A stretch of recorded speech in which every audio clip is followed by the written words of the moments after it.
Conor Rousseau, le jeune président du SPA, le Parti socialiste flamand, se demande s'il ne faudrait pas interdire aux toxicomanes d'avoir des enfants si leurs autres enfants ont déjà été placés par un juge. Des propos qu'il a tenus sur la VRT, des propos en vue, dit-il, d'ouvrir le débat, des propos qui suscitent bon nombre de réactions. Pour en parler et en débattre, avec nous en studio 3 invités. Sylvie Losberg, présidente du Conseil des femmes francophones de Belgique, Anne Robert, coordinatrice du service parentalité addiction au sein de l'hôpital Saint-Pierre de Bruxelles, et Pascal Deluitte, politologue à l'ULB. Bonsoir à tous les trois. Pascal Deluitte, je vais d'abord me tourner vers vous. Une telle proposition de la part d'un président de parti socialiste, c'est étonnant tout de même. Oui, dans une large mesure, c'est étonnant, même s'il faut introduire deux petites nuances. La première, c'est que la proposition de Conor Rousseau, ou même précédemment d'ailleurs de John Crombie, s'articule à une forme de préoccupation sociale, c'est-à-dire le destin d'un certain nombre d'enfants, donc on peut quand même faire un lien. Puis par ailleurs, il ne faut pas oublier que dans une partie de la social-démocratie, notamment la social-démocratie nordique, scandinave, suédoise, danoise, dans une moindre mesure norvégienne, il y a certaines traditions eugénistes. Après, somme toute, ce qui m'apparaît comme le plus surprenant, c'est que dans un contexte donné, c'est-à-dire celui de la crise de la pandémie, en termes de communication, le SPA vient sur cette thématique-là, alors qu'on peut imaginer qu'il y a quand même d'autres thématiques extrêmement importantes. Bien sûr, on peut en débattre, ça peut faire l'objet d'un débat au Sénat, par exemple, une grande question de société, même si c'est quand même très compliqué à entendre comme proposition, mais il ne faut jamais refuser le débat. Mais l'introduire de cette manière-là dans le contexte dans lequel on est, pour un parti par ailleurs qui a atteint son plus mauvais résultat électoral aux élections du 26 mai 2019, c'est pour le moins étonnant. Qu'est-ce qui, selon vous, justifie justement une sortie maintenant, dans un contexte qui n'est pas du tout à cette thématique-là ?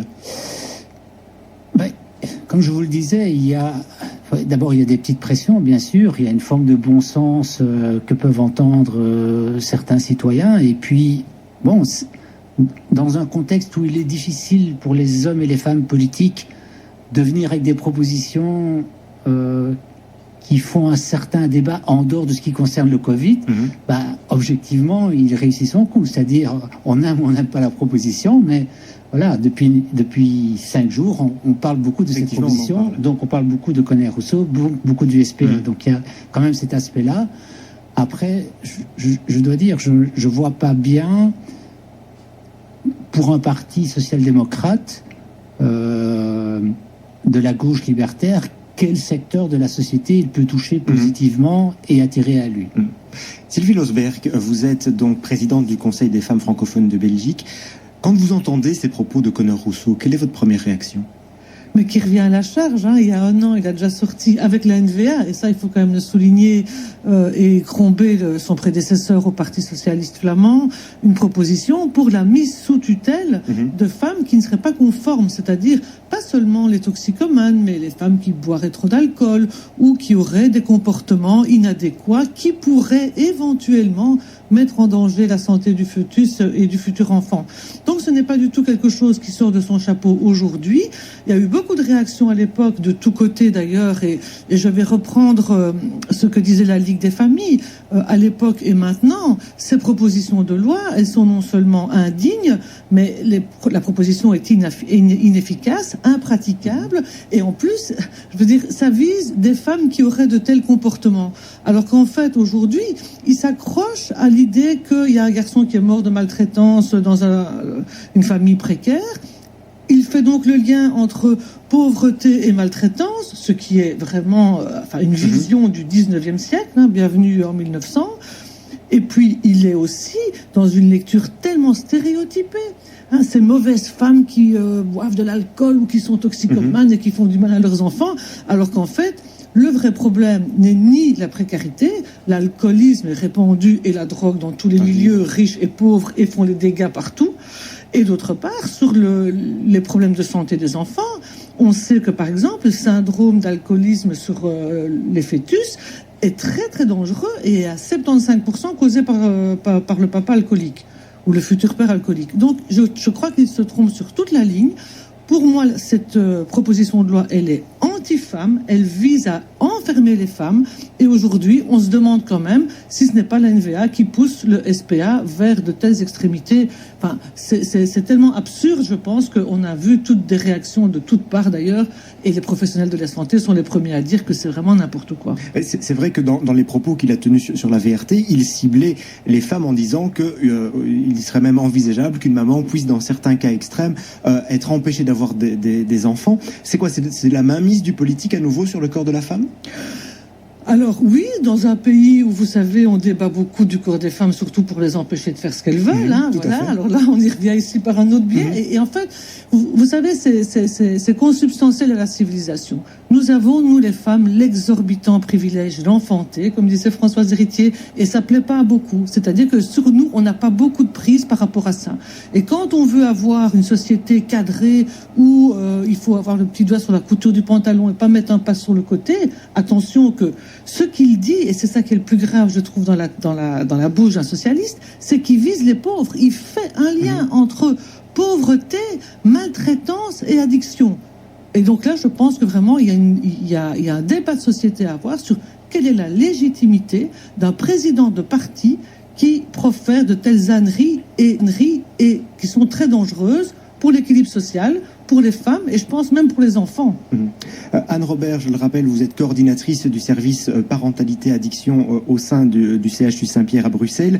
Vous travaillez de façon quotidienne et spécifique avec des femmes enceintes et des futurs parents toxicomanes. Si on se place au niveau de l'enfant, de leur chance au départ dans la vie, et c'est dans cette optique-là que les SMS qui nous parviennent sont très clivés, est-ce que l'idée d'interdire d'avoir des enfants qui auraient un mauvais départ dans la vie, est-ce que c'est dénué de bon sens selon vous? Mais moi, je trouve cette proposition particulière parce que ça voudrait dire qu'on recommence à stériliser les femmes. Alors, parce que moi, je pense que la question se pose autrement. Il y a des parents toxicomanes qui décident d'avoir des enfants. Enfin, il y a des femmes et des hommes qui ont un problème de dépendance et qui décident d'avoir des enfants. L'idée, c'est un peu de se dire comment on va aider ces hommes et ces femmes pour faire que leur enfant ait un bon début de vie, le meilleur possible, et qu'ils aient le plus de cartes possible dans leur jeu pour pouvoir développer des compétences et devenir eux-mêmes après des adultes responsables, même s'ils ont eu des parents qui étaient addicts.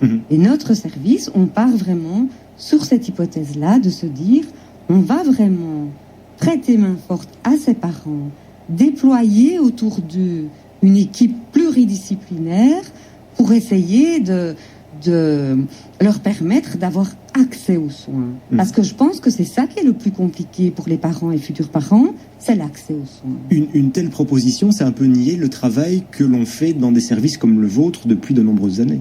Et donc moi, par exemple, ça, c'est vraiment une question que je ne comprends pas. Comment des gens peuvent faire des propositions de loi pareilles sans même venir voir le travail des équipes de terrain. Enfin, il n'y a pas que mon équipe qui travaille avec des parents, les futurs parents toxicomanes. Les politiciens, ils ne viennent pas voir ce que c'est. Ils ne viennent pas voir ce qu'on fait. De dire on va enfermer des femmes toxicomanes pendant leur grossesse...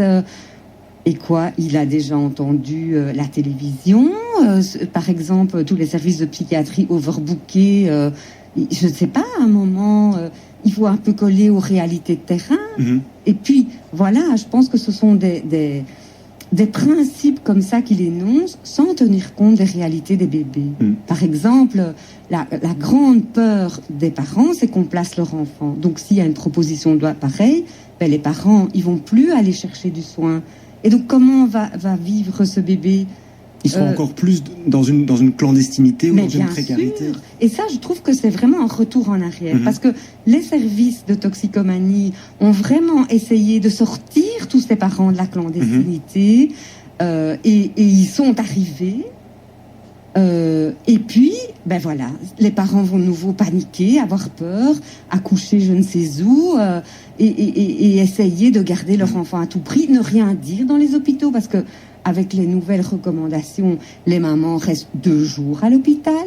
Et puis, il y a comme ça toutes sortes de parents qui peuvent passer au travers des mailles de filet. S'il n'y a pas des services performants, spécialisés, qui viennent un peu travailler avec ces mamans. Et donc, voilà, moi je trouve que c'est un net recul sur tout le travail qu'on a déjà entrepris avec ces familles. On reviendra sur le travail que vous faites quotidiennement dans votre service. On va écouter un premier appel de Christine. Bonsoir.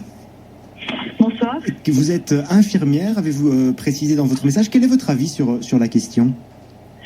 Alors moi, ce que j'entends, c'est que qui sommes-nous en tant que citoyens lambda pour décider qui peut enfanter ou non?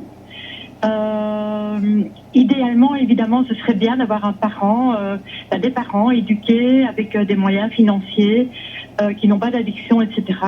Mais malheureusement, l'époque actuelle dans laquelle on vit et la réalité de terrain, c'est que tout le monde, avec des coups durs, pourrait tomber dans la toxicomanie parce qu'à un moment donné, il y a une détresse et une souffrance terrible qui fait que on plonge. Donc au départ, ça peut être une perte de travail, une rupture, plein de choses, tout ce qui peut arriver maintenant. Et certaines personnes se tournent plus aisément que d'autres vers les addictions. Mais certains parents qui ont déjà des enfants pourraient aussi devenir toxicomanes. Et quid de ces enfants alors? Et à partir du moment où on pourrait stériliser des femmes pour cette raison-là, pourquoi pas pour une autre raison? Parce qu'on est, je ne sais pas, parce qu'on décide que les dames aux cheveux châtains, elles ne pourraient plus enfanter, etc., etc. Donc ça devient vraiment très très grave. Merci beaucoup Christine. Effectivement, Sylvie Losberg, ici on parle des toxicomanes. Mais comme le disait Christine, est-ce que c'est la porte ouverte pour d'autres critères? À un moment donné, qui sommes-nous effectivement pour décider qui peut ou pas avoir des enfants? En tout cas, dans l'esprit du Parti socialiste flamand et de la NVA, c'est le cas. Dans leur proposition de loi de février 2020, ils parlent de femmes qui ont des comportements extrêmes, ce qui est très vague. Qu'est-ce qu'un comportement extrême?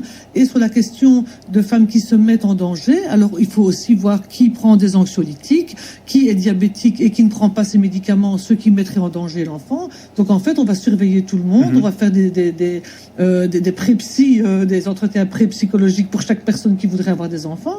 Et ce que je voudrais redire par rapport aux unités qui accueillent les femmes. À Bruxelles, il y a une seule unité psychiatrique, c'est-à-dire pour des personnes en grande détresse psychique, qui accueille les mamans avec les enfants. Il n'y en a qu'une. Alors, s'ils veulent faire quelque chose, qu'ils mettent de l'argent, effectivement, dans les équipes de soins, dans les hôpitaux, pour qu'on accueille les mamans et les enfants, pour qu'elles puissent créer un lien avec leur enfant, pour que le meilleur départ soit possible et ne pas s'ériger finalement en Deus ex machina. Monsieur le juge va venir décider qui a droit de faire des enfants ou non. Enfin, on est vraiment dans la 4e dimension, là. On marque une courte pause dans Certaines Infos 18h et on continue de parler de cette idée de peut-être interdire aux toxicomanes d'avoir des enfants. J'attends vos réactions et elles sont nombreuses au 33 23 par SMS. À tout de suite.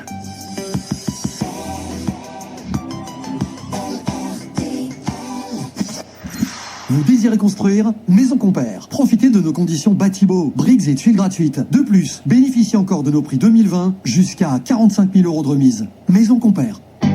Cette année, Opel a amené le salon de l'auto dans votre salon. Vous avez pu le visiter depuis votre fauteuil. Moins un salon de l'auto plus votre salon. Vous avez encore jusqu'à fin février pour choisir vous-même vos conditions salon. Découvrez tous les modèles dont le nouveau Moka i sur opel.be ou sur rendez-vous chez votre concessionnaire Opel. Les clients Scarlett s'habituent vite à payer moins. Je confirme, on s'y habitue très vite. Scarlett Mobile, appel, data et SMS pour 8 € par mois. Pourquoi payer plus? Aujourd'hui, tout passe par le digital. Même choisir sa nouvelle voiture. C'est donc logique de pouvoir aussi l'assurer en quelques clics. Souscrivez maintenant sur etias.be et recevez jusqu'à 25% de réduction sur les assurances liées à votre mobilité. Simple, direct et avantageux. Etias. Sourire assuré, Fiche info et conditions sur etias.be. Les deux sœurs et Lane Packer. T'as vu ce lit là? Quel design! Et cette lampe! Trop hype quoi! Oui, c'est vrai, puis avec une réduction pareille, franchement. Ok, je les prends. Allez, viens, on passe à la caisse avant que t'achètes tout le magasin. Je veux aussi le beau mec à la caisse.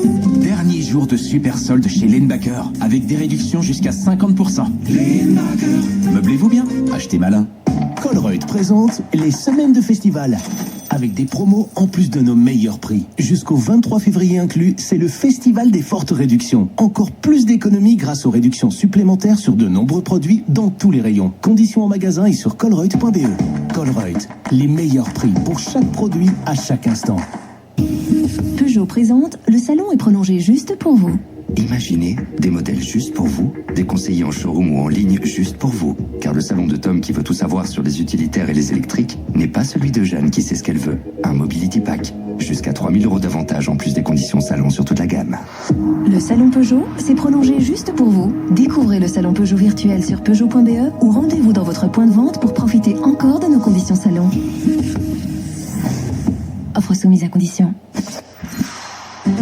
RTL Info, c'est votre actu. Et on continue de parler de cette idée qui a germé dans la tête de Conor Rousseau, le président du SPA, de peut-être interdire aux toxicomanes d'avoir des enfants. Alors on reçoit beaucoup de messages qui ne comprennent pas cette idée, qui la trouvent inhumaine, mais une partie des messages, Pascal Deluite, que l'on reçoit, je vous en cite un par exemple, très bonne idée pour un ministre socialiste afin d'en finir avec l'assistanat tous azimuts prôné par les bobos. Fin de citation. Est-ce que interdire à une partie de la population d'avoir des enfants va changer quelque chose à ce niveau-là? Non, de toute façon, la question ne se pose pas dans ces termes-là. C'est-à-dire, d'abord, il n'y a pas de génération d'assistés. Il faut sortir des imaginaires. En plus, alors, de deux choses l'une, soit on considère que nous sommes dans un régime de liberté, soit qu'on considère qu'on n'est plus dans un régime de liberté. Mais attention, si vous décidez que vous supprimez des libertés d'une catégorie, un jour, ça peut vous atteindre, vous. Oui, à une période où on parle beaucoup de restrictions de nos libertés, oui. C'est assez surprenant. Et alors, je voudrais bien aussi qu'on sorte d'autres imaginaires. Dans une certaine mesure, le point d'entrée de Conor Rousseau et avant lui de John Crombie, c'est le problème des enfants et la maltraitance envers les enfants. Sortez-vous de l'idée que c'est un problème des milieux populaires ou précarisés. Il y a pour l'instant, c'est très médiatisé, une affaire d'inceste en France. Elle touche l'élite de la nation. Duhamel, le président de Sciences Po, etc., etc. Donc, il y a de la maltraitance des enfants dans notre société, malheureusement, mais croyez-moi, ça touche des milieux extrêmement différents, des plus huppés. Je dis bien des plus huppés jusqu'au moins huppés. Et donc, si on veut s'occuper mieux de la maltraitance des enfants, je trouve que c'est une bonne idée.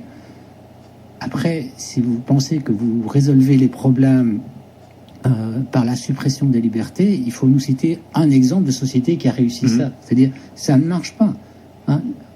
Il faut affronter les problèmes. L'idée ici n'est pas de dire qu'il n'y a pas de problème. Bien sûr, il y a des problèmes qui se posent. Il y a des voies dans lesquelles on essaie de trouver ces problèmes par le logement, par les services médicaux, par les services psychologiques, par l'aide aux femmes battues, par l'aide aux enfants maltraités, par l'éducation. Mais la suppression de liberté ne marche jamais. La répression ne marche jamais. Vous savez, la condamnation à mort est la plus importante aux États-Unis. C'est les pays où il y a le plus d'homicides au monde. Donc, voilà, je crois qu'il faut réfléchir à un moment donné. La maltraitance est le reflet de certaines choses dans la société, en ce compris, puisque c'est quand même une des lignes de la proposition de Conor Rousseau sur la place assignée de la femme. N'oubliez pas, parce que ce qui est quand même extraordinaire dans la proposition de Conor Rousseau, c'est que il y a les femmes et puis les hommes, ils sont tranquilles. Donc, voilà, j'ai envie de vous dire que je suis malheureux que cette question soit abordée de cette manière-là par Conor Rousseau. En plus, bien sûr, par un socialiste qui, a priori, ne doit pas appréhender les choses de cette manière-là, mais je crois que personne ne doit les appréhender de cette manière-là. Et franchement, croire qu'on va résoudre les problèmes de précarité sociale par cette voie-là et que les parents veulent générer des assistés sociaux, c'est pas comprendre la situation sociale de plein de citoyens. Anne Robert, donc je vous rappelle que vous êtes coordinatrice du service parentalité addiction. Pour une femme qui est toxicomane, avoir un enfant, est-ce que ce n'est pas aussi parfois un nouveau départ dans la vie qui l'aidera à sortir de son problème de toxicomanie? Pour certaines femmes, la grossesse, c'est vraiment un moment de prise de conscience des responsabilités parentales et ça peut vraiment être un levier sur lequel elle va pouvoir s'appuyer pour changer. D'autres femmes, c'est vrai, c'est plutôt la naissance qui va être ce levier de changement. Bon, voilà. Je ne vais pas faire une généralisation, mais c'est vrai que c'est quand même un moment où la femme va aller vers les services de soins. Et donc, c'est quand même un moment précieux pour les équipes spécialisées de pouvoir entrer en lien, si évidemment on ne leur fait pas peur, à ces mamans. Mais donc, c'est vraiment un moment précieux pour mettre autour de ces familles un vrai soin, rencontrer des professionnels qui peuvent enfin aborder la question du soin avec eux.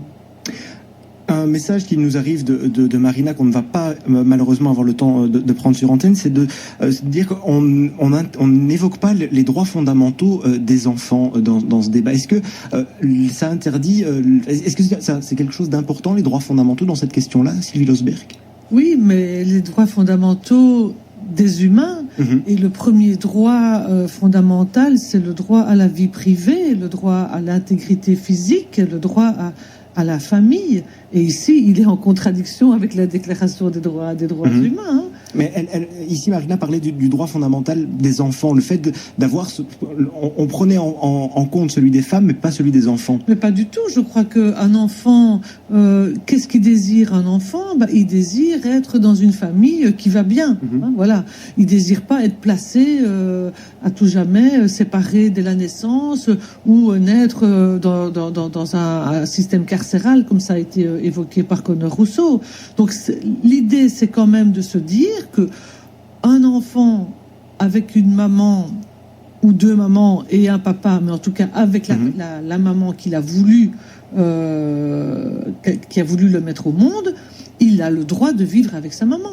Qui est-on pour dire qu'il est mieux ailleurs? Alors accompagner les mamans, créer les espaces où ce qui est problématique, que ce soit une addiction ou un problème de santé psychique, de détresse, il faut aussi se poser la question de savoir pourquoi les femmes sont en détresse.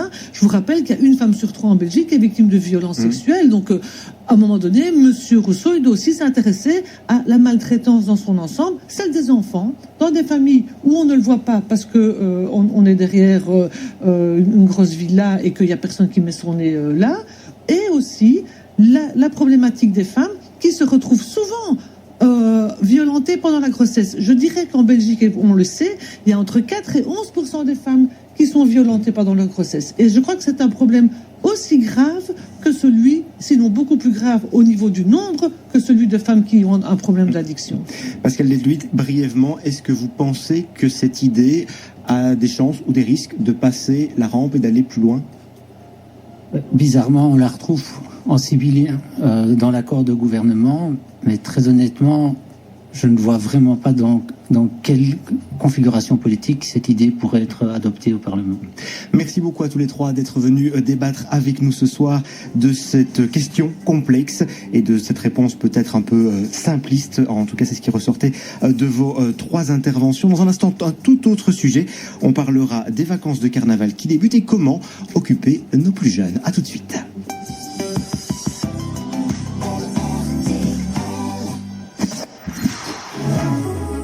Votre attention s'il vous plaît, le propriétaire de la Citroën C3 blanche avec le toit et les rétroviseurs émeraude et ses superbes jantes en